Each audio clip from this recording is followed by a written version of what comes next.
We anticipate in the next 10 to 12 years approximately 8 to 6 million Hispanics coming into the United States and 41 million Asians. You have been the majority minority for 400 years in this country. You have been the number 2 population for 400 years. You're going to get kicked out of being number 2. You're going to go down and become number 4. Now, common sense, even a third grade education would tell you, if you didn't get anything when you were number 2,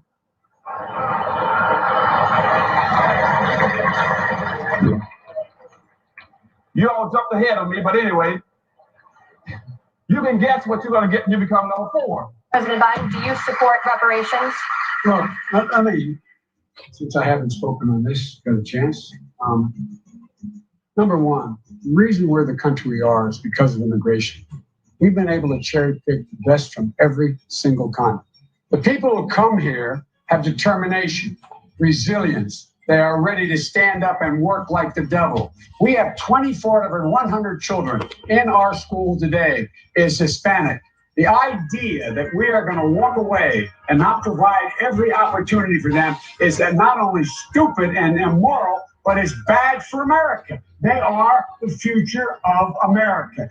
Such systemic racism that has plagued our nation for far, far too long.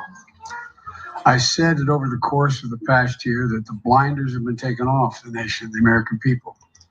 But what many Americans didn't see or had simply refused to see couldn't be ignored any longer.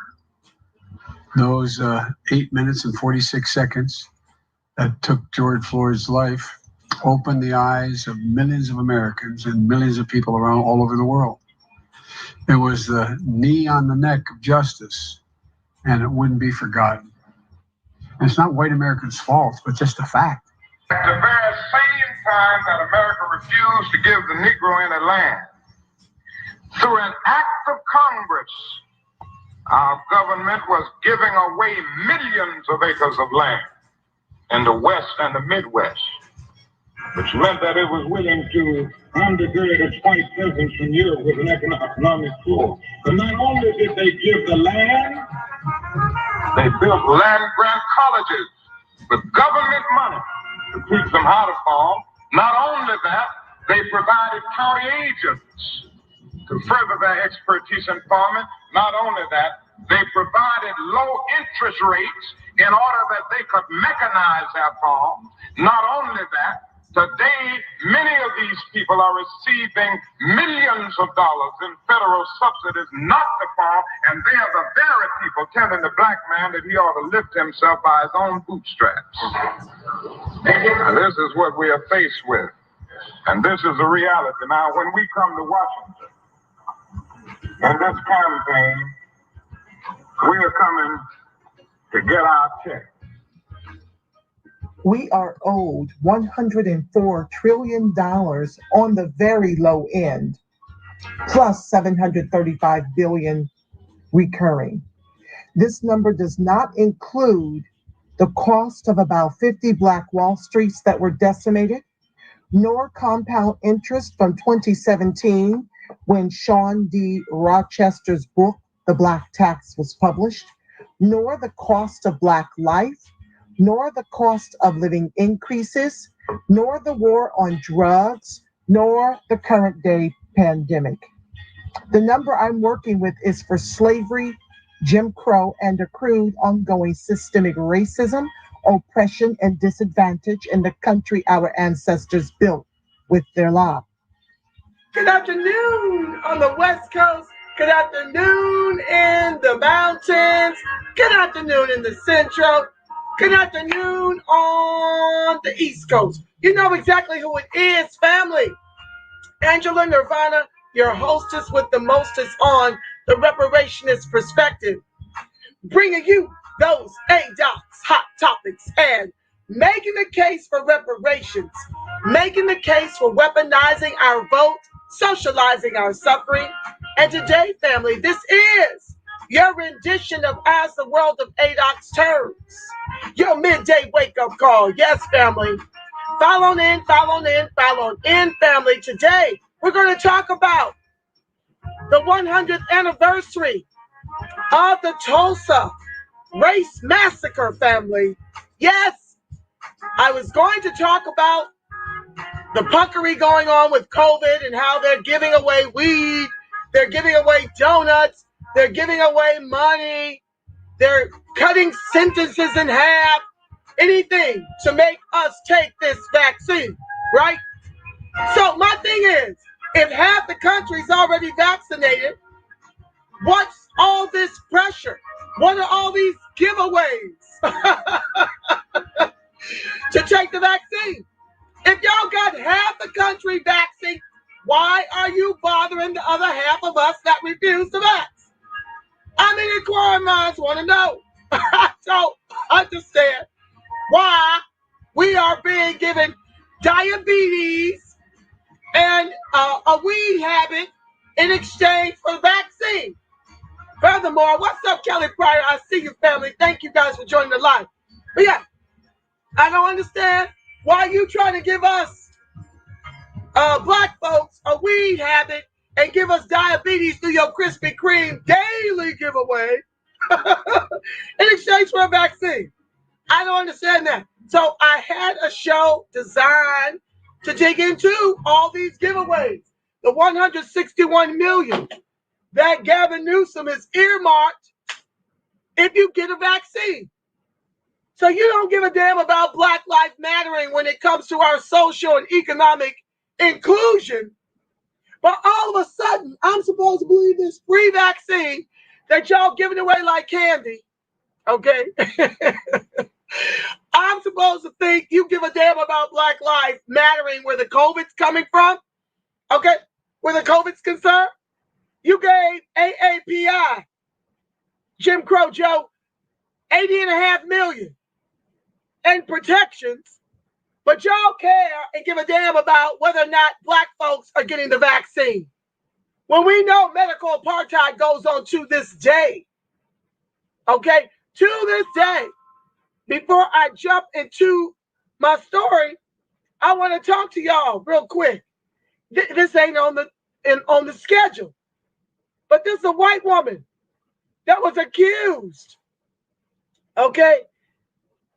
A white mother accused of forcing an adopted African daughter into surgery and treatments. I'm not going to dig into that. That's going to be later on because I got to build that story out. I got to tell y'all about how Africans, some African countries, don't allow these white inferior glacier donkeys to adopt their children. I was tying that story to my comments on medical apartheid and why black folks ain't running out here in the droves. They keep trying to convince y'all that we're going out here to get this vaccine. We know all too well the Tuskegee experiment, all the heinous things they did to try out their abortion on us, to try out their materials to create gynecology on us. Okay? So that show, I had to switch it with my Tulsa show because we're at 100 years and the white inferior glacier donkeys are threatening today's events. Let's talk about it.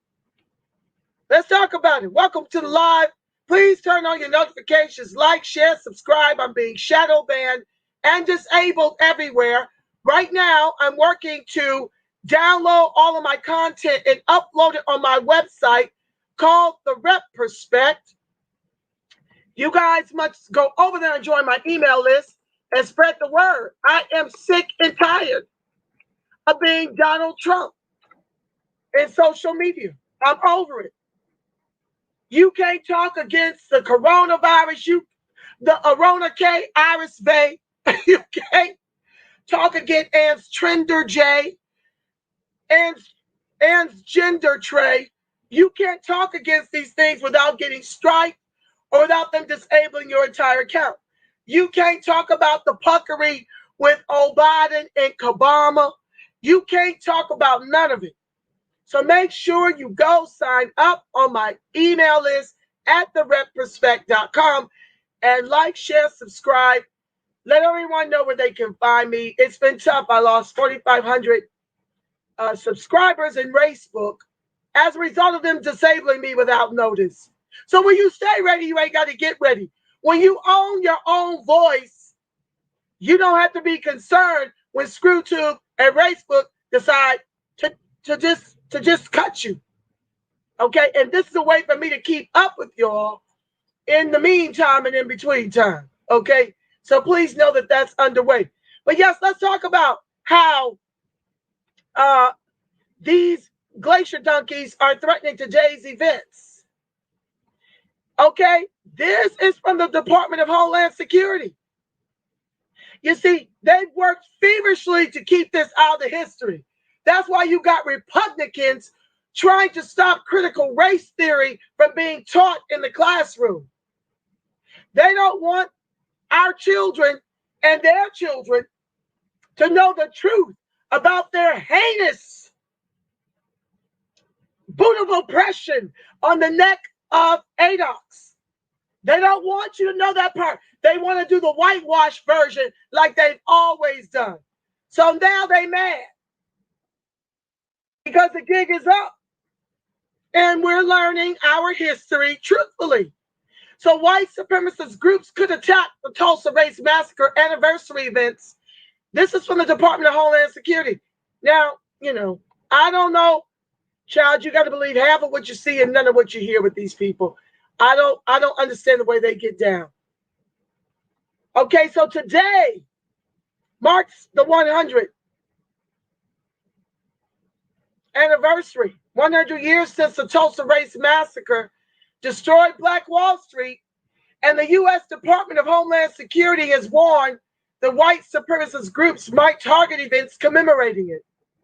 So we assess those upcoming commemoration events associated with the 100th anniversary of the Tulsa Race Massacre in Oklahoma probably are attractive targets for some racially or ethnically motivated violent extremist white supremacists to commit violence, the department said, according to a memo obtained by NBC News. Now, me speaking, is this a dog whistle and an invitation? Or did you get an actual threat? I don't understand which. I think there's a fine line between the two. The memo did not mention any specific events as we read further, but Tulsa Police Chief Wendell Franklin said that his forces have plans in place to ensure a Tuesday visit by President Joe Biden goes smoothly. So Biden ain't coming in there on today.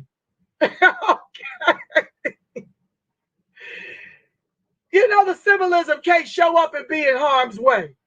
Okay? We are going, oh my God, let me silence this family.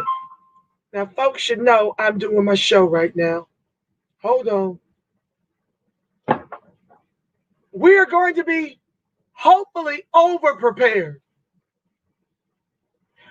I want a bunch of policemen working. And my hope is none of them have to take any action, but we are prepared if need be, he said during a press conference. Me speaking. That concerns me when reports show and prove that security in the armed forces were actually working with the white folks that stormed the Capitol for the insurrection. That was an inside job. So this concerns me, especially given that the black militia are down there gunned. I mean, they're armed. Okay, so that is a little concerning that they're going to be overly prepared. They want a bunch of race soldiers to be working. You see, I look at things very differently. Franklin also said that the public should remain vigilant throughout the weekend and should report sightings of unattended packages and large vans in odd places. Quote, if anyone sees anything suspicious across our city, report that, he added. Okay, about 15,000 people are expected to attend commemorative events over the coming weekend, the Department of Homeland Security said. There will be a candlelight visual and a prayer wall dedication event, according to the Oklahoma News. Now, let's talk about how Black folks, our brothers, are rising to the occasion. You see, they are down there armed. I know a few of my comrades, I've seen the videos of them down there armed. I'm not going to say their names in order to protect them, but I see you, family, and I'm very glad that you're down there on your square. So they're down there and they're armed. Okay? They are armed, family. I'm trying to get to the article. Hold on. Yeah, they down. They're not taking no prisoners down there. They're not playing with it. Y'all want to try these quasi threats and bring in your glacier donkey race soldiers? Okay. And the white supremacists want to get funny with it? Oh, they ready. Hold on one second, family. I don't know where the article just jumped and disappeared to, but we're going to get right black into it. Let me try to find it here. Black pro-gun groups from across the U.S.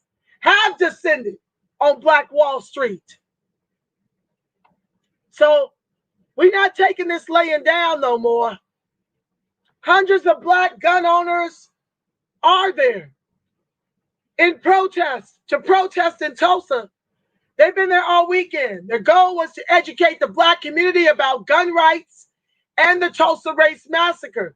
The demonstration comes amid the 100th anniversary of the massacre, wherein hundreds of Black people were killed by a white mob.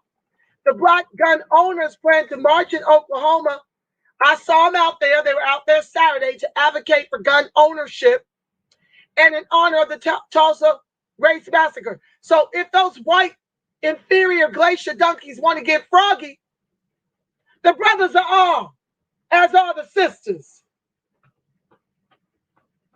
Make their day. As Vice News reported, hundreds of members from UEP Newton Gun Club, that's Travis Johnson's and Nick Bazell's group, they've been on the show, into this show. They've been a guest. Anubis Arms Gun Club and the Panther Special Operations Command, all right now, as well as other organizations from across the country, are expected to participate in the protest. Our hope is to try to galvanize a community, educate around the position of Second Amendment rights, and hopefully be a vehicle to more or less unify the African American community. Co-founder of the Newton Gun Club in Dallas, Texas, Yafu Balogun, said to Vice News. Balogun told Vice News that the protests in Oklahoma will be one of the biggest events of Black pro-gun right advocates in years. We want to be part of history. We want the generations, the younger kids, to understand the time frame and the importance of recognizing the people that came before them and the sacrifices that they made. Baloguns added. Okay? According to the UEP Newton's Gun Club website, the organization is made up of a coalition of different groups with a main objective to educate the youth. Their mission is to educate the masses of people on the necessity of self. That includes self-preservation, self-defense, and self-sufficiency through militant culture. I'm here for it. Safety, caution, and attention to detail are at the core of our way of life. The groups in attendance also aim to draw attention to the Tulsa Race Massacre, a race riot that occurred 100 years ago this year. Commemoration events are underway, and the U.S. Department of Homeland Security warned that white supremacist groups might target the events. In addition, the groups also hope to inform the Black community about how to act during a police interaction, the report said. Me speaking.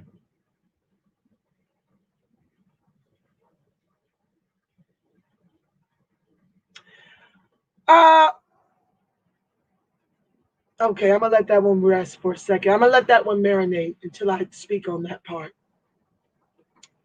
Balogun told Vice that the groups credit themselves in part for the spike in gun sales from Black people.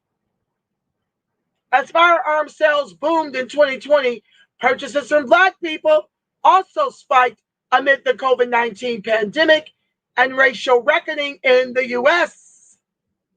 Like I said, when you stay ready, you don't have to get ready. We're grateful to you, brothers, for your advocacy and for always being at the front of the second wave and the most important wave of the civil rights movement, our social and economic justice and inclusion. Thank you for being down there. Now, so we've also got, we got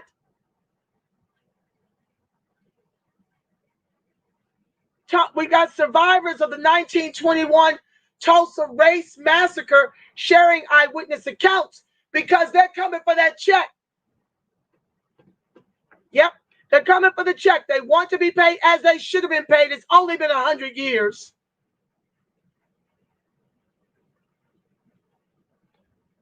So I'm going to read from here. This is getting us set up for the reparations.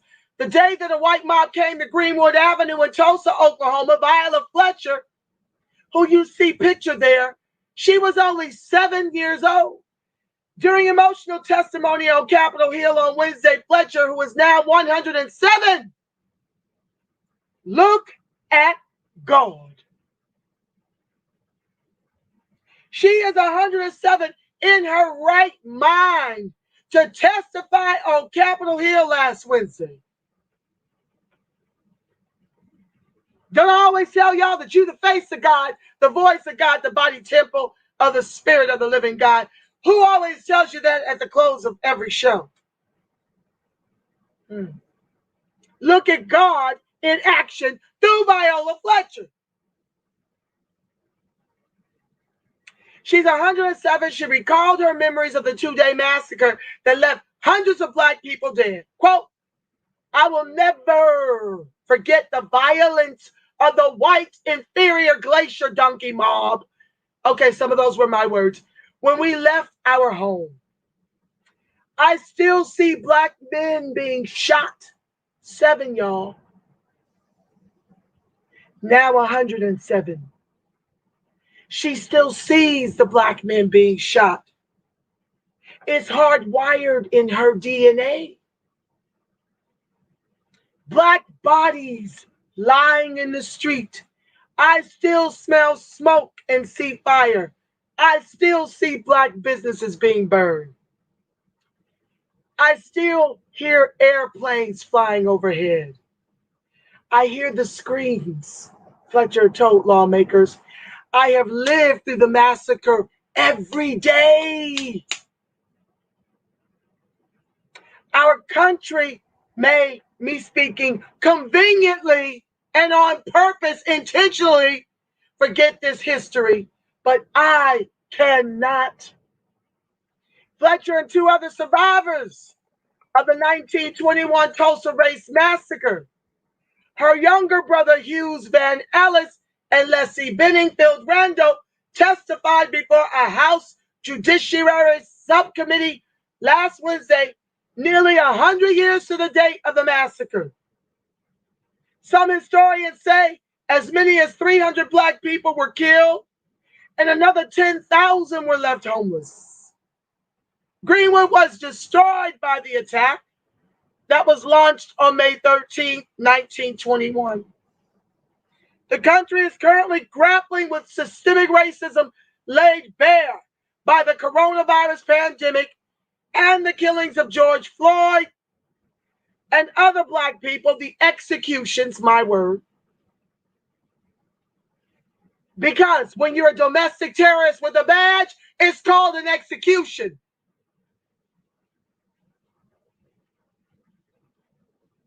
In encounters with law enforcement, the same committee that heard from the survivors has also been studying reparations for the descendants of millions of enslaved Americans and recently advanced a bill that would create a commission to study the lingering effects of slavery. Oh, by the way, If you did not fill in the survey from the CBC, please do so. I don't know who they sent them to, but they don't have cash on the list of repair. So I put a statement as to what you should write. Look up that archive, the CBC, for the link to the survey, and for what I posted in the chat for you to copy and paste. I read it aloud if it's not there in the chat anymore. I don't really know how that works, but it was about a week ago, last week sometime. So look up that archive, CBC, and the survey under the Reparations Perspective channel. Because I don't have time to do that right now. I got to get my daughter from track practice. Shout out to my baby. She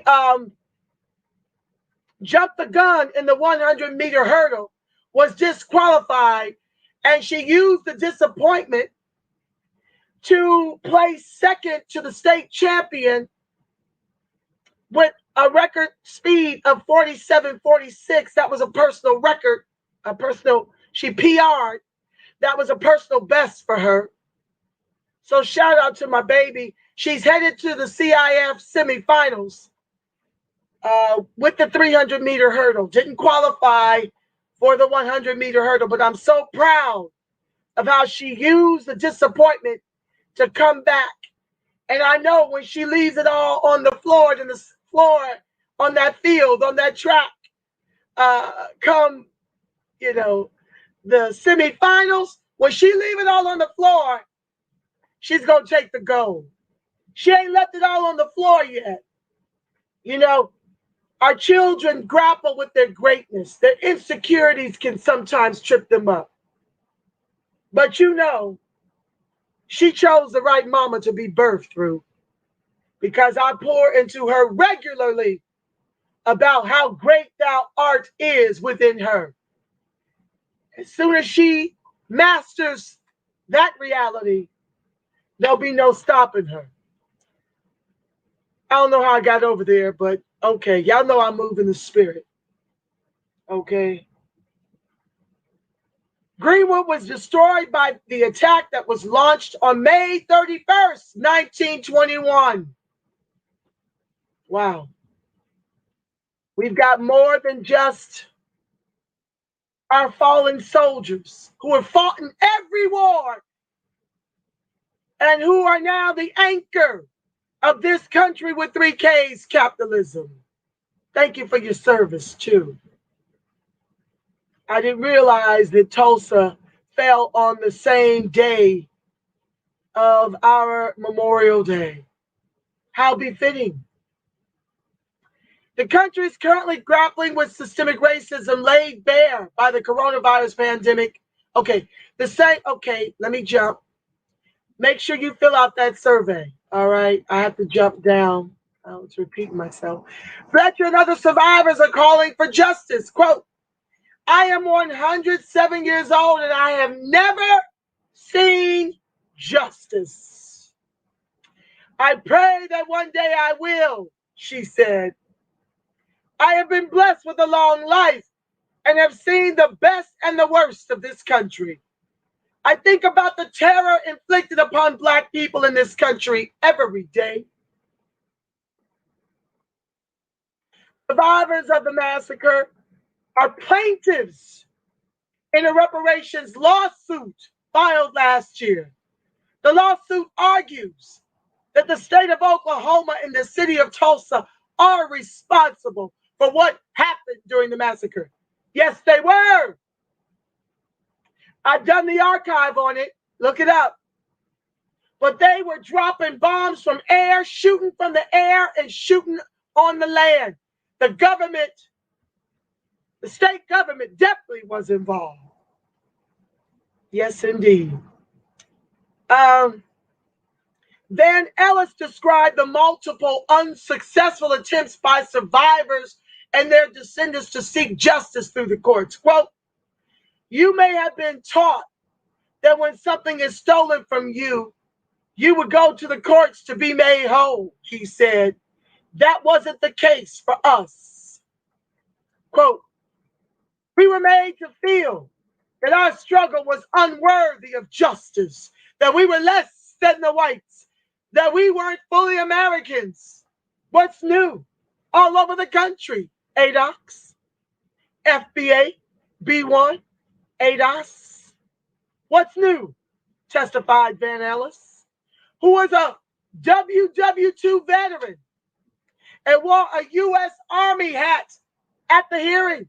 Quote, we were shown that in the United Snakes, me speaking, not all men were equal under the law. We were shown that when Black voices called out for justice, no one cared. To this day, that's why I'm on my square at the reparations perspective. Absolutely. Oh, Lord. The track star is ready, y'all.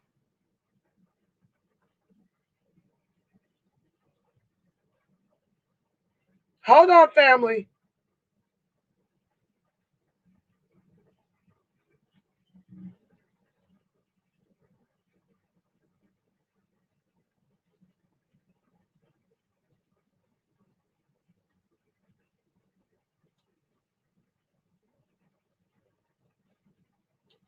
I thought, okay. My apologies.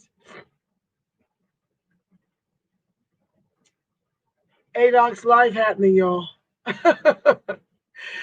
Okay. He called for the remaining survivors of the Tulsa Race Massacre to be acknowledged while they are still living. Quote, please do not let me leave this earth without justice. Like all the other massacre survivors, he said, as he finished reading from prepared remarks. Each of the survivors raised the question of what Greenwood could have been today. Even at the age of 100, the Tulsa Race Massacre is a footnote in the history books of us. We live it every day. And the thought of what Greenwood was or what it could have been, we live it every day, and the thought of what Greenwood was or what it could have been, Ellis said. Lessie Benningfield Randle, who testified over video conference, said, the effects of the massacre are still felt today in Tulsa. My opportunities were taken from me in my community. Black Tulsa is still messed up to this day. They didn't rebuild it. It's empty. It's a ghetto. Randall, who is now 106, look at God, said. Randall said she not only survived the massacre, but she has also now survived 100 years of painful memories. By the grace of God, I am still here. I have survived to tell this story, she said. Hopefully, now you will all listen to us while we are still here. Welcome to the live family. I thank you so much for joining. Please like, share, subscribe, turn on your notifications, and thank you so much for your contributions to the show. I appreciate it, one and all. I'm looking to become independent of ScrewTube and Facebook. And thank you, Brian. Thank you, DH, for joining the live. Yeah, so with your help, I'm able to become independent of these outlets that love to silence the new Black media. Thank you. So I want to read another one before I go get my child. Let me see here. Let's read this one. NBC's. Tulsa Race Massacre. 100 years later, why it happened and why it's still relevant to this day, all over the country. I'm going to be bringing you in my anti-Black, well, it may be coronavirus, Coronagate about how the majority of our people since this pandemic are now living in extended stays because they don't have the credit scores to get apartments. They've been evicted, can't afford to be there. And extended stays actually cost more than to rent an apartment. And why is it that they've been overrun with homeless and we don't hear anything about an overwhelming number of COVID deaths or cases? I'm just saying. I'm not going to do that story right now because I'm running out of time. I'll probably raise it tonight in my part 3 of Stop Hustling Black Death, the Samaria Rice perspective. 6 o'clock. Be here or be square. The puckery. Tulsa Race Massacre. Okay, the city's Black Wall Street was among the most prosperous neighborhoods in America and a Black utopia, and then it was burned to the ground. Just decades after slavery in the U.S. left Black Americans in an economic and societal deficit. One bright spot stood out in Tulsa, Oklahoma. Its Greenwood district, known as the Black Wall Street, where Black business leaders, homeowners, and civic leaders thrive. Me speaking, we had absolutely nothing. They took the 40 acres and a mule and enriched white immigrants, and they paid white slave owners reparations. And this is not the only Black Wall Street they decimated. From nothing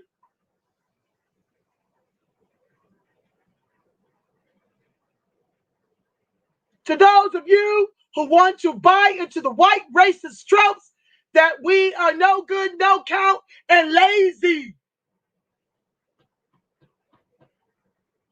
Reading is fundamental. But 100 years ago, on May 31st, 1921, and into the next day, a white mob destroyed that district in what experts call the single most horrific incident of racial terrorism since slavery. Yet, they have yet to pass the anti-lynch bill into law. That didn't happen. I know on a prior archive it appeared to have, but Rand Paul stood in the way of that. That's coming up in a segment this week of As the World of ADOCS Turns.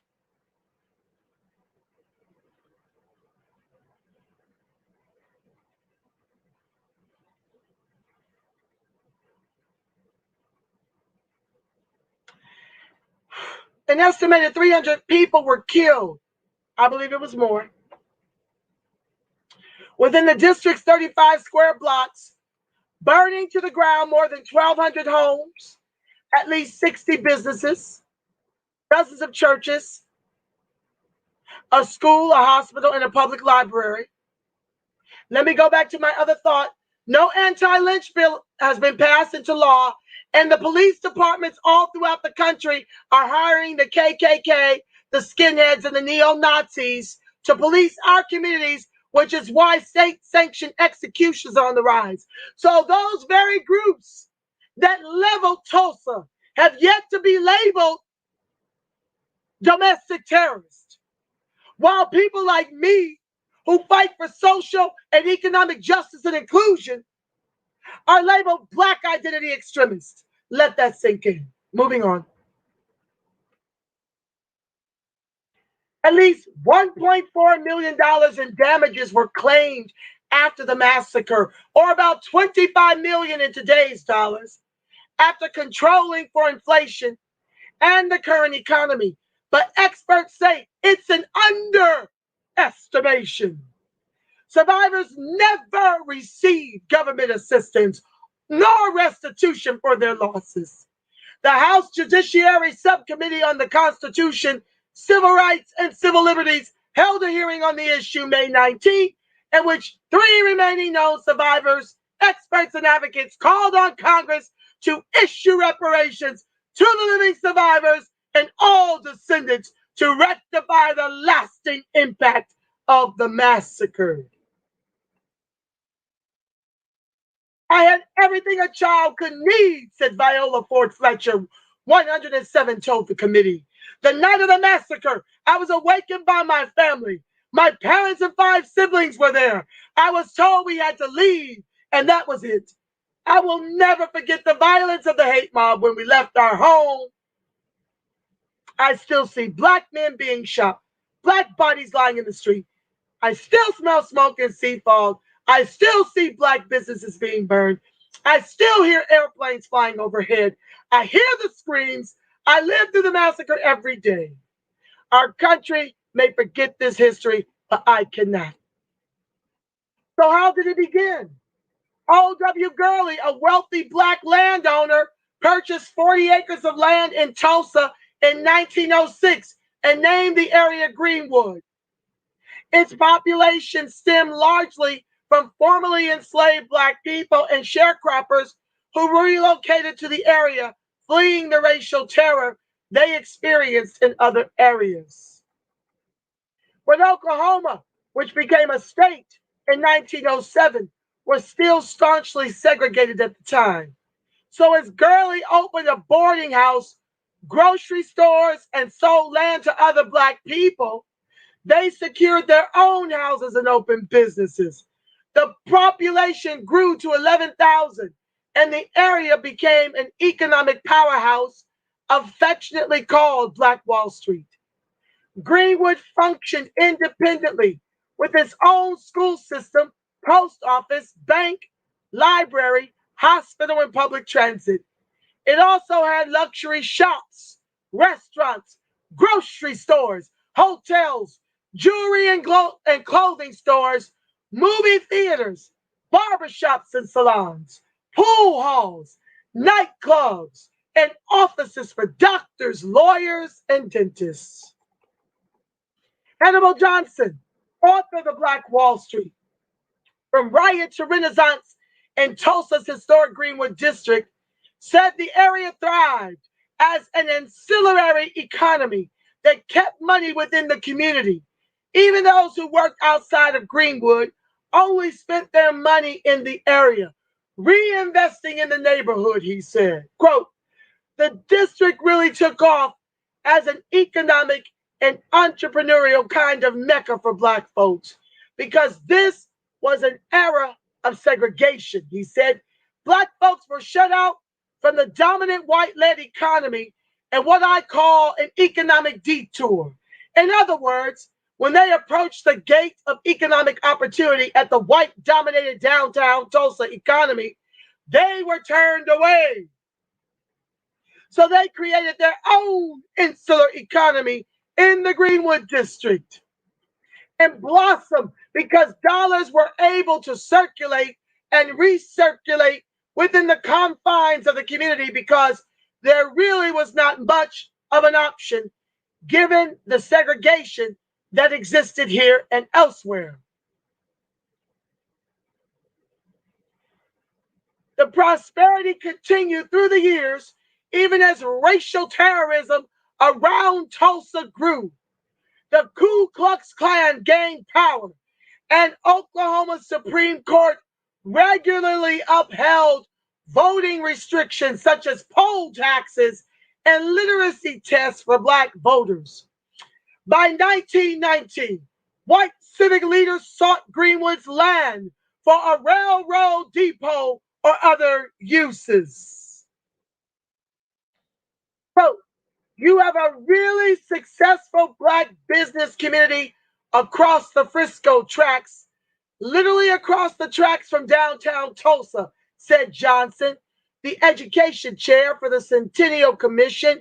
You have white people, some of whom are not doing well economically, who can look across those tracks and see black people living in homes, driving cars, furnishing their homes with pianos, women wearing furs, all the trappings of economic success. And so there's that dissonance between what these people think ought to be based on white supremacy and what actually is. And one of the ways to harmonize that dissonance is to bring the black folks down a peg through violence. What ignited the massacre? Tulsa police officers arrested Dick Rowland, a black 19-year-old, May 31st, 1921, for allegedly assaulting a white girl, the report said. But there was little evidential proof. The Tulsa newspapers swiftly published incendiary articles about the allegation, prompting a group of mostly white men to descend on the courthouse to lynch Rowland.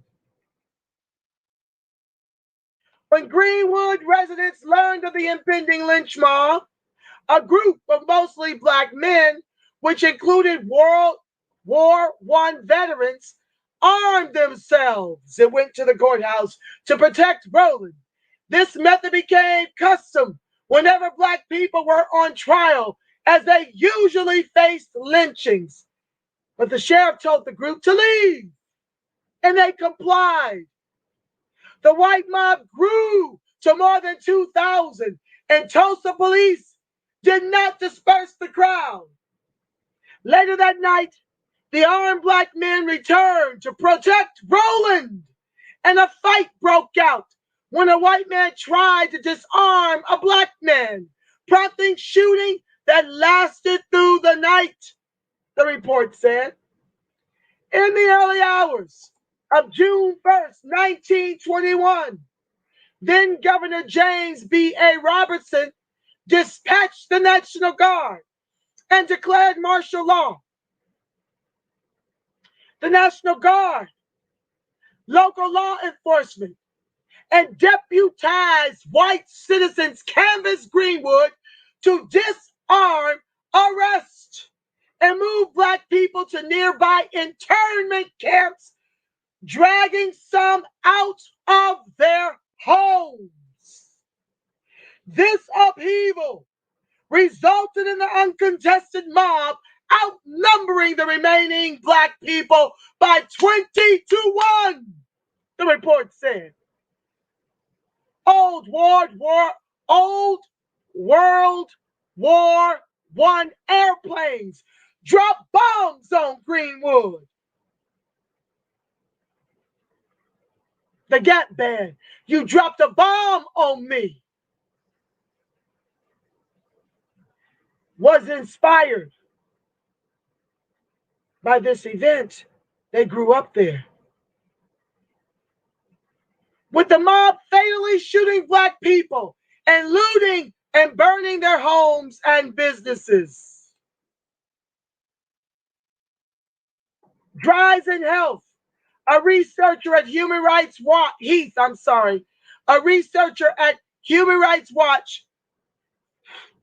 who authored the report, said law enforcement's involvement in the massacre illustrates the demands of racial justice movements a century later. A number of the massacres, quote, that happened that are normally coined as a riot, Memphis, Chicago, those are all places where you also have documentation of police participation and being deputized, she said. No one in the white mob was prosecuted nor otherwise punished for the massacre, the report said. The massacre's aftermath. Within a week of the massacre, at least 6,000 of the remaining residents were detained in internment camps.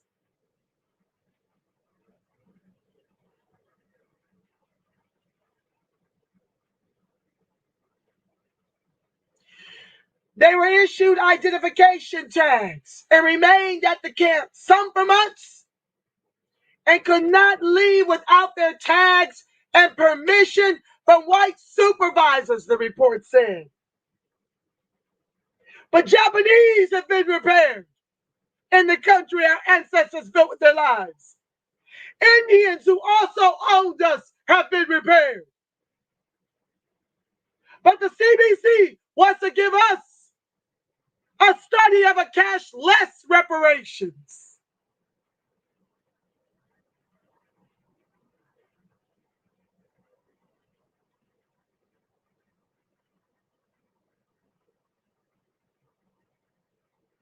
Black residents never received any financial assistance after the massacre to rebuild. Some filed insurance claims and lawsuits, but none resulted in payment due to riot clauses, the report said. They were left to rebuild on their own. Fletcher's brother, Hughes Van Ellis, 100, and a World War II veteran, said his childhood was hard as his family recovered from the massacre. We didn't have much. What little we had would be stolen from us, Ellis told the committee. When something is stolen from you, you go to the courts to be made whole. This wasn't the case for us. The courts in Oklahoma wouldn't hear us. The Devil Court said we were too late. We were made to feel that our struggle was unworthy of justice and that we were less valued than whites, that we weren't fully American. And he fought the war. Fletcher served white families for most of her life as a domestic worker. I never made much money, she said. To this day, I can barely afford my everyday needs.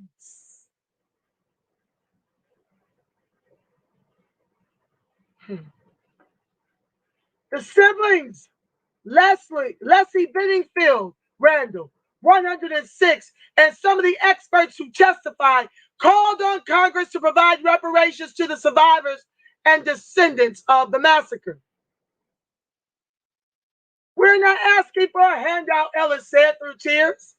All we are asking for is the chance to be treated like a first-class citizen, that this is a land where this is liberty and justice for all. We are asking for justice for a lifetime of ongoing harm.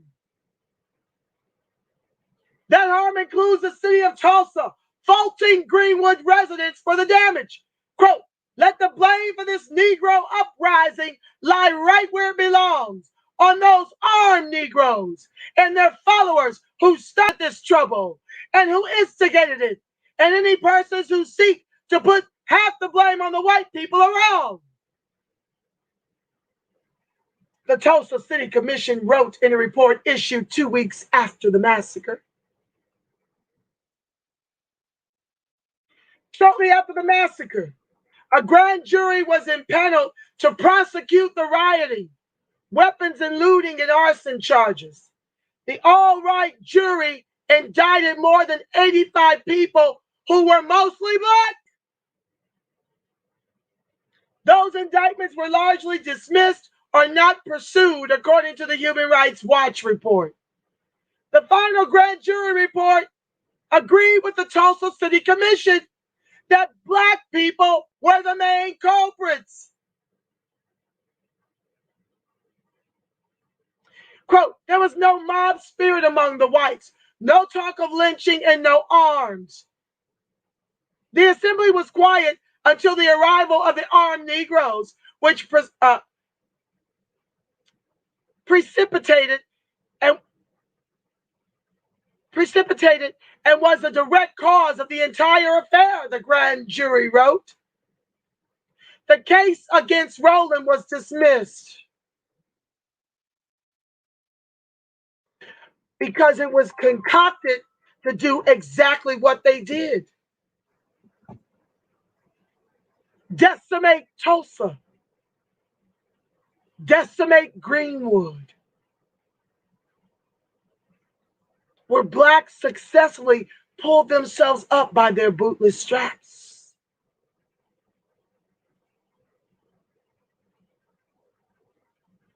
Black Wall Street did eventually rise from the ashes, and Greenwood enjoyed another heyday in the 1940s, but integration and urban renewal in the 60s and the 70s led to new declines the neighborhood was unable to fully overcome, Johnson said. The setback has only compounded since then as Tulsa remains largely segregated and riddled with racial disparities. Greenwood is just outside of North Tulsa, which is mostly black, while South Tulsa is a mostly white area. These days, more than 30% of North Tulsans live in poverty, compared to 13% of South Tulsans, the report said. On average, North Tulsans live 14 years less than South Tulsans. Black Tulsans are 3 times more likely to face police brutality in comparison to their white counterparts. Statewide, 43% of black people own their homes compared to 72% of white people. Johnson said there are 2 main casualties of the massacre that contribute to these discrepancies and affect everyday life: a breach in trust between black and white communities and the inability to transfer accumulated wealth. While the CBC sends a survey that they want your donations for with no cash considered in the study. Many people in the white mob that destroyed the Greenwood community back in 1921 were deputized by local law enforcement. You know how Kyle Rittencracker was able to walk through the Black Lives Matter protests, execute 2 people, maim a 3rd, seriously injured a 3rd, and was able to bail for $2 million. All the money stolen from ADOCS that white folks and immigrants eat from. We are the legs of that table. So that when one of their white inferior glacier junkie children, wants to act on its deputization by the law enforcement around him that gave him bottled water in the life, Dylan Roof got Burger King, they're able to bail them out for as much as $2 million.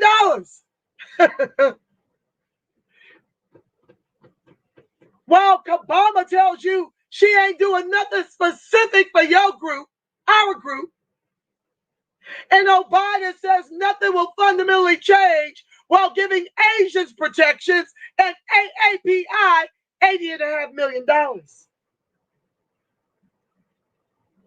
But want us to take on free education when they know full well our affirmative action is being used to entitle white women first, immigrants second, LGBTQIA third.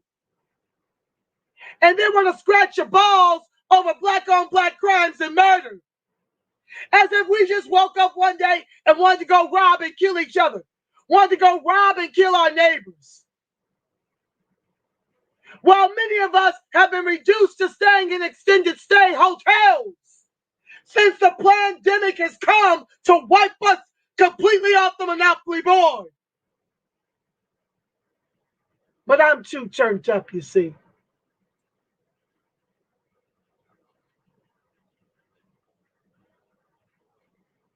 I'm supposed to get my little butter biscuits and go somewhere and be happy and be quiet. Y'all got the wrong one. I know white, institutional, systemic racism, up front and personal, and corporate with 3 Ks, America with 3 Ks.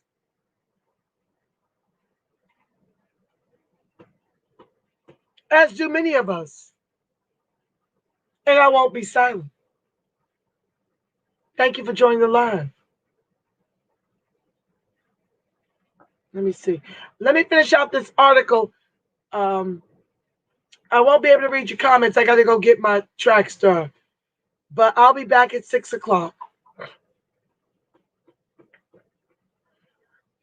The other things that happened post-massacre. There are a lot of promises made by local leaders. The current gatekeepers of white supremacy. That's a whole nother series. Look it up. The Reparations perspective. Got a playlist starting. These are white men about rebuilding the Greenwood community, and they didn't really materialize. So promise is broken, so trust is a real lingering issue, he said. The other lingering issue is how black wealth is generally 1/10 of white wealth. Johnson said the inability of black people to accumulate wealth and transfer it intergenerationally is the root cause. Quote, slavery was obviously a huge example of an inability to accumulate wealth. Uncompensated labor, he said.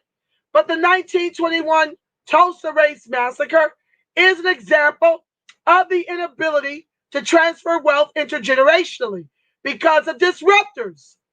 Some of these wealthy black men, you know, the black white supremacists, the raccoons,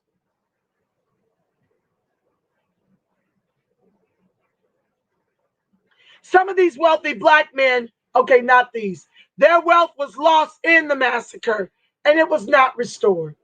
Okay, I didn't mean to refer to them as that. My apologies. I should have kept reading. That's why Randle said it is important for the survivors and descendants of the massacre to recoup some restitution. That's why Angela Nevada says it is important for the descendants of American chattel slavery to lean in until we recoup restitution. All hands on deck. Justice in America, Randle said, is always so slow or not possible for black people. And we are made to feel crazy just for asking for things to be made right. With that said, family,